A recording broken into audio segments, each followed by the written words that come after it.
walk by. Eyes wide as you walk by. Eyes wide as you walk by in a three-piece suit. Oh, looking so damn cute. Damn, babe, you caught my eye. Tell me what you wanna do, and I'll do. The eyes and legs. Let's go, let's get a little crazy. Nothing to lose. Eyes wide as you walk by in your three-piece suit. This is the rendezvous for two. Set the time and the place. Let me run it. New reservation for two. Yay! Congratulations. Thank you. Let's talk about the song. Once again, the song is called? Rendezvous. What is this song? How did you come up with this song? Rendezvous is reflective of a moment. So basically, this comes from me locking eyes with a really handsome stranger who just so happened to be wearing a three-piece suit. That's where the lyric comes from. And within those moments of connection, interaction, eye contact, we went into our own little rendezvous. So that's where the song comes from. It's like a fantasy. It's not real life, unless you make it that. I know, it's just kind of where it comes from. There have been times when I have been with someone and you're in a room full of people and all of a sudden you start talking and everything disappears. And for the next like 30 minutes, it's just the two of you. I mean, it's like you could be in you're in your own private space. Yes. That would be kind of like a rendezvous? It would be anything that has to do with you and another person meeting up. And it's literally any kind of context. This specific context that I'm referring to, though, it just refers to an attraction that I had to a man. It was a complete stranger, and it was like a what-if moment. And it's a split second. That's really what it is. I turned a split second into a 3-minute song. Have you ever had that happen to you? I have never had that happen to me, no. I created a world that is actually not me, you know, and I could be somebody else, a different version of me in that world. So that's what Rendezvous is. Talk about the music for a moment and the style. The music and the style, let's see. It has a... Do you remember back in the day, Alia, are you that somebody? Just tell me, are you that somebody? So the inspiration of the instrumentation comes from that. The whole entire groove actually kind of comes from that, mixed in with that island reggae fever that I, grew up in and is embedded in me. Who else is included in this? Is this all done yourself, or did you? I do have a few ghost producers that I work with. They do not live on island. But throughout my process of production, as I've been growing it, I realized that I don't have access to all the tools that I need in order to make it large. And I'm still learning what it means to engineer. I'm still learning what it means to mix and what it will mean to master soon. And so I had to seek out others who could help me in that direction. So I do have a producer who helps me with instrumentation, mainly drum and bass. So he helps me build out my drum and bass sections. And through him helping me build it out, I'm also learning how to build that out myself.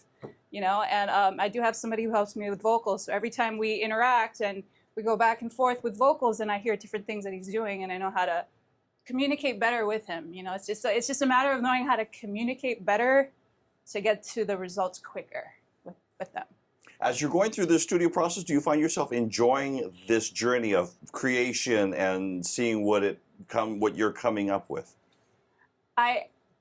Man, there's just so much to unpack with that question. Because there's so many emotions that go into it. It's enjoyable, yes, but it's stressful when your back is up against something, or if sometimes you get thrown hey, can you cover me tonight at 6 o'clock? And you know that you just settled into a project, but it'll mean a lot to the homie if I come through and cover at a gig. So I have to leave that. And then it's stressful for me to step back into it, and so there's just a lot of different aspects of it. It can be really frustrating, but when I endure certain levels of it and those obstacles, what you get out in the end, and once you endure it, it's like huge.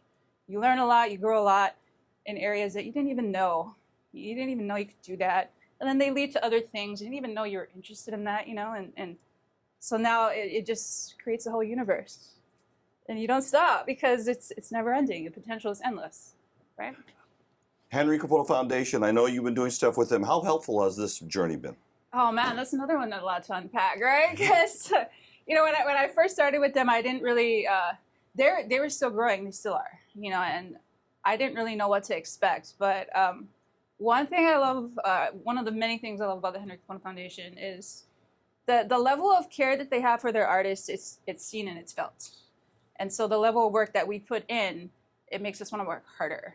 And so I didn't even know that along my path and my journey, opportunities that they were going to throw at me, like at first, like, oh, I don't know about that. And then you sit down and they're like, oh, maybe I am ready for that. You know, it's like they just kind of throw you out there and see where you're at. You get to check yourself. That's really what it is. They provide you the opportunity for you to check yourself, and they're there for you when you need. And so the genuine care they put in is unmatched, in my opinion.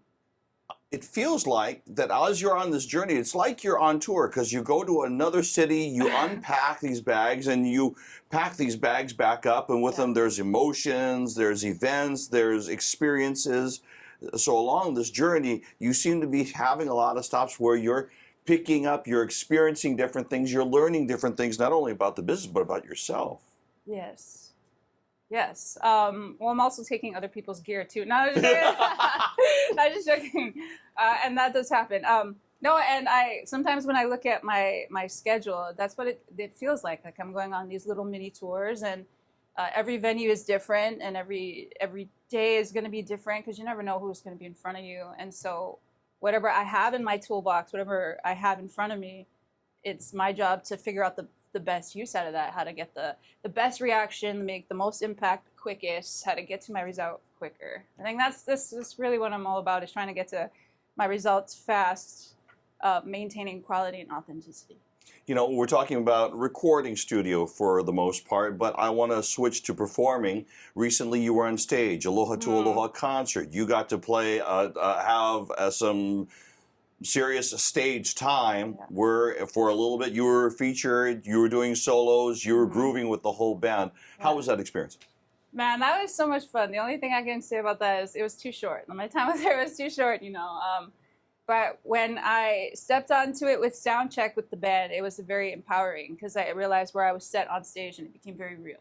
So during sound check, it became real. Like, whoa, I'm really right at the edge of the stage. I turn around, there's this huge band behind me. I'm between Brother Nolan and Henry Kapono, and this is like a crazy feeling. You know, I did something right. I can't believe it. But, you know, prior to that, when Henry had asked me if I wanted to even be a part of the show, I said, sure. I looked at the lineup. I said, I love all these artists. I would be an honor to share the stage with anyone. But if there's one song, one artist I would love to be a part of, it would be Brother Nolan, Coconut Girl. So that was my mindset. I was sitting on for about a week, and he finally messaged me like, you're stepping on with Nolan. I was like, stop it. Like, stop it. Great minds do think alike. You know, when I showed up to soundcheck, both Nolan and I were super excited, almost like it felt like it meant to be.